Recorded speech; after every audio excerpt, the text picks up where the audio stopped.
Olá pessoal, está começando aqui mais um programa da série Os Elementos Químicos e hoje o elemento que nós estamos convidando você para assistir é o escândio. Esse elemento químico, o escândio, tem símbolo S maiúsculo C minúsculo, massa atômica de 45 unidades e tem 21 prótons e 21 elétrons, portanto tem número atômico 21.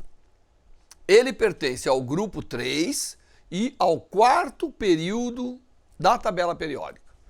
O escândio é um elemento de transição do grupo das chamadas terras raras. É um metal mole e quase tão leve quanto o alumínio, porém com um ponto de fusão bem mais alto que o alumínio. Apresenta coloração branco-prateada, adquirindo uma coloração ligeiramente rosada devido a uma camada de óxido que é formado quando exposto ao ar.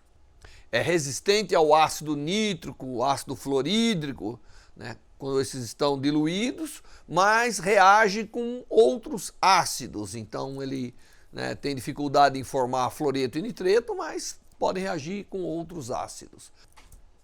A existência do escândio foi inicialmente prevista por Dmitri Mendeleev, nosso grande pai da tabela periódica, em 1869, que o denominou de ecaboro, pois acreditava que este metal deveria ter propriedades semelhantes ao do boro, pela localização na tabela periódica, ou seja, sucederia a esse elemento. Daí o uso do prefixo eka, que em sânscrito significa primeiro. Pouco depois, em 1879, Lars Nilsson descobriu o seu óxido, preparando a partir de cerca de 10 quilos de euxenita e outros resíduos de terras raras. Obteve aproximadamente 2 gramas do óxido de escândio, de grande pureza. Nilsson nomeou o elemento de escândio nome de origem latina, scandium, que faz referência à Escandinávia. Por que isso? Na época, acreditava-se que o elemento só existia em minerais encontrados na Península Escandinava. No mesmo ano, Per Theodor Cleve mostrou que o escândio tinha propriedades semelhantes com o hipotético ecaboro previsto por Mendeleev. Curiosamente, o metal propriamente dito só foi preparado em 1937 por Werner Fischer, Carl Bunger e Hans Genz-Seinsen. Ele foi obtido por esse cientista através da eletrólise de uma mistura eutética de cloretos de potássio, lítio e escândio. As misturas eutéticas são aquelas que, misturando coisas, você consegue atingir ponto de fusão muito menor do que cada elemento em separado. O escândio é um exemplo de um elemento caro, não por ser particularmente raro, mas por não existir um lugar ou algo onde ele esteja realmente concentrado e que você possa dali obter grandes quantidades. O escândio está espalhado por todo o mundo. Em mais de 800 minerais você encontra o escândio junto com outras substâncias, claro. O que torna caro extrair e purificar esse elemento. Por isso, existe ainda poucos exemplos de uso do escândio.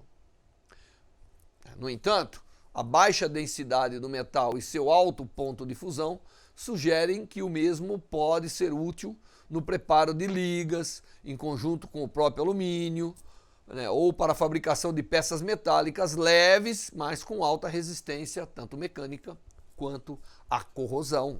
Podemos então pensar no escândio para uso em cerâmicas, lasers, componentes da indústria aeroespacial, transporte, automotiva e principalmente na indústria das aeronaves. Ele pode ser um elemento bastante aplicado. E também ele é um elemento que podemos pensar como grandes aplicações em ambientes com água salgada, como é o caso dos oceanos, do mar e assim por diante, né? Como usinas de dessalinização, motores de barcos, equipamentos esportivos como quadros de bicicletas que estão sujeitos à corrosão, varas de pescas, hastes para golfe e tacos de beisebol e assim por diante. Então é um elemento com grandes potenciais de uso, ainda não tão explorado por ser caro. O escândio, na forma de óxido de escândio, também é usado em baterias alcalinas. E como sulfato de escândio, né, ele é usado para melhorar a germinação de sementes, como o caso de milho, ervilha e trigo. Então ele é usado como aditivo na agricultura, né? Quando o iodeto de escândio é adicionado ao mercúrio das lâmpadas a vapor de mercúrio, que nós temos em todos os locais, pode-se conseguir uma fonte de luz de alta eficiência e que se assemelha à luz solar. Tais lâmpadas, como nós falamos, emitem radiação também na região ultravioleta e pode ser empregada para a cura de certas misturas especiais ativadas por luz violeta. Um importante uso que pode vir a surgir será o emprego do escândio em células de combustível ainda em desenvolvimento. Quando irradiado por uma fonte de nêutrons, o escândio passa a emitir uma radiação com duração de aproximadamente 85 dias. Então essa é a meia-vida do que se obtém lá no escândio quando é bombardeado por nêutrons. E isso abre, obviamente, com um tempo de vida desse, abre a possibilidade de uso em radioterapia. Então você pode imaginar implantes, né, que vão durar tempo de vida para ficar irradiando um tumor ou uma região contaminada e assim por diante. São possíveis aplicações, né? O programa de hoje sobre o elemento escândio vai ficar por aqui.